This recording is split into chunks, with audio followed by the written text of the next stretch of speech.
So hello friend, तो आज हम लोग समझे कि डेटा स्ट्रक्चर क्या होता है। Means DSA. DSA stand for data structure algorithm. अगर आप भी किसी कॉलेज यूनिवर्सिटी में हो तो ये टॉपिक आपके लिए बहुत ही जरूरी होने वाला है, क्योंकि आजकल किसी भी कंपनी का फर्स्ट रिक्वायरमेंट क्या है कि अगले वाले बंदे को डीएसए आना चाहिए। Okay, if you know DSA you will be hired in any company, nothing not. Okay, तो चलिए जानते हैं सबसे पहले कि डेटा क्या होता है।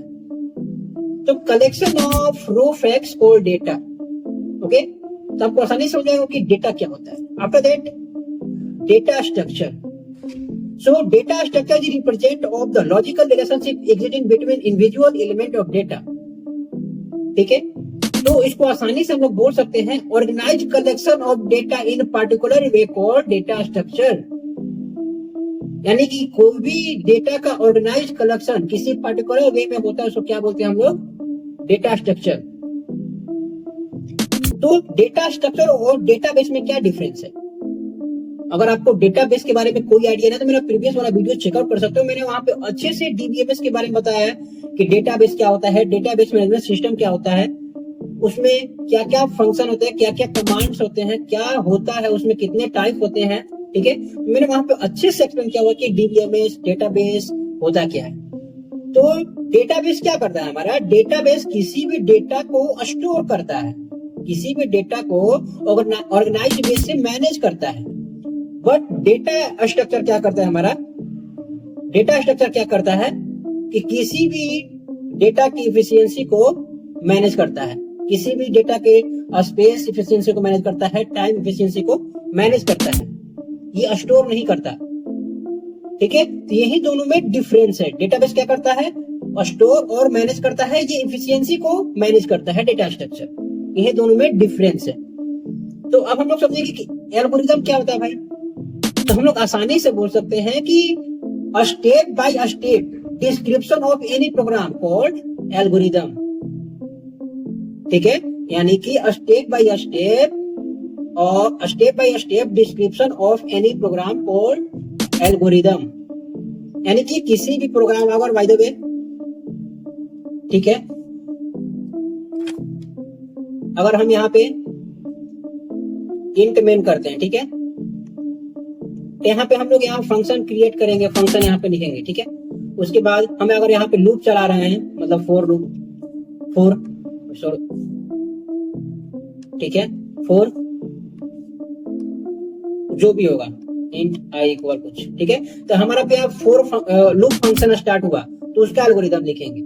फिर हम कहाँ क्लास क्रिएट कर रहे हैं, किस का क्लास क्रिएट कर रहे हैं, वहां पे हम लोग उसका एल्गोरिथम लिखेंगे। ठीक है, तो ये क्या है? किसी भी प्रोग्राम का स्टेप बाय स्टेप डिस्क्रिप्शन, यानी कि उसके बारे में बता रहा है। अगर कोई अच्छा प्रोग्रामर अगर विदाउट एल्गोरिथम लिखे हुए अगर आप प्रोग्राम कर रहे हो तो दिस इज नॉट गुड।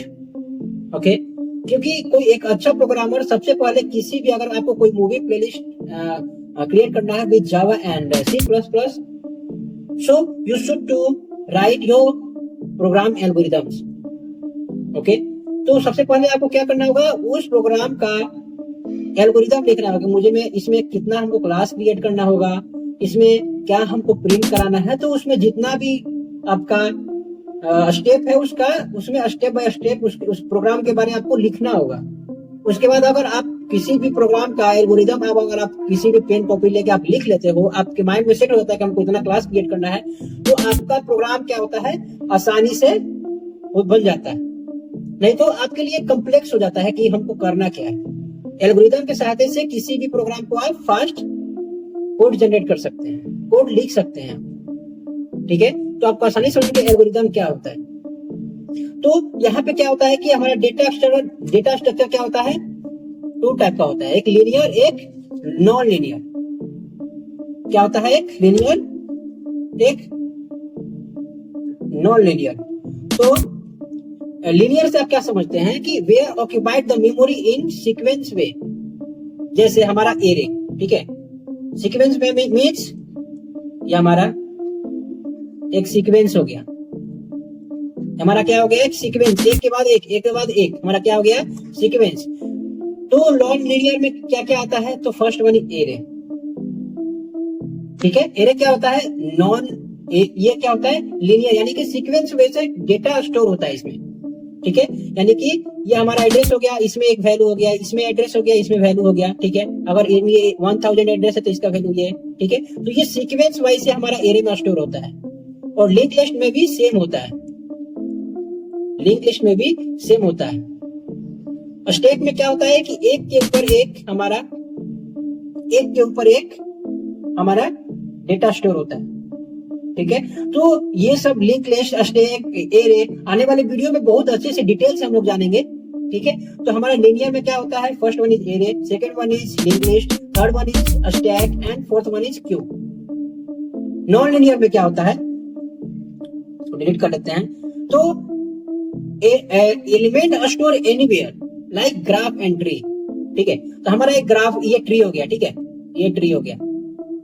ठीक है, तो हम लोग आने वाले वीडियो में अच्छे से जानेंगे कि बहुत कितने टाइप के ट्री होते हैं भाई, ग्राफ क्या होता है। ठीक है, आने वाले वीडियो में हम लोग अच्छे से जानेंगे। ठीक है, तो यहाँ पे थोड़ा सा इसका रिव्यू दिखा देते हैं। तो इसमें हम लोग अगर कोई 5 इंसर्ट करते हैं तो हम लोग कोई भी एलिमेंट कहीं पे इंसर्ट कर सकते हैं। ठीक है, हम उसको इंसर्ट करने के बाद कैसे सर्च किया जाता है, कैसे भी किसी डेटा को फाइंड किया जाता है, एलिमेंट को कैसे फाइंड किया जाता है, उसका क्या रूल होते हैं, हम लोग आने वाले वीडियो में जानेंगे, क्योंकि ये वीडियो बहुत ही लंबा हो चुका है। ठीक है, तो मिलते हैं नेक्स्ट वीडियो में। आज के लिए इतना ही। अगर आपको वीडियो अच्छा